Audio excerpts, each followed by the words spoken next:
વડોદરાના કરજણના હલદરવામાં ઝડપાયું call centre. હલદરવા ગામમાંથી mini call centre ઝડપાયું, પરંતુ કોલ સેન્ટરની આડમાં પોલીસ શું છુપાવી રહી છે, કોને બચાવી રહી છે? બાતમીના આધારે તપાસ કરતા પોલીસને સેન્ટર મળી આવ્યું। ત્યાં શેર બજારમાં રોકાણ કરાવી વધુ નફાની આપતા હતા લાલચ। 2 સગીર સહિત 11 યુવાનો સામે ફરિયાદ દાખલ કરવામાં આવી છે, પરંતુ કોલ સેન્ટરની આડમાં પોલીસ શું છુપાવી રહી છે, કોને બચાવી રહી છે? કારણ કે કોલ સેન્ટરની આડમાં ત્યાં ડબ્બા ટ્રેડિંગની પ્રવૃત્તિ ચાલે છે।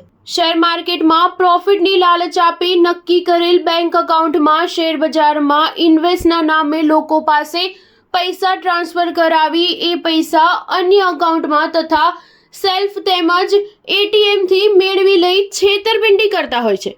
ના તો ત્યાં પોલીસે બેંક એકાઉન્ટની તપાસ કરી, ના ડબ્બા ટ્રેડિંગને બહાર પાડ્યું। શું કારણ છે જે પોલીસે મીડિયા અને લોકો સામે ખાલી કોલ સેન્ટર જ બતાવ્યું? પોલીસ કોને બચાવી રહી છે?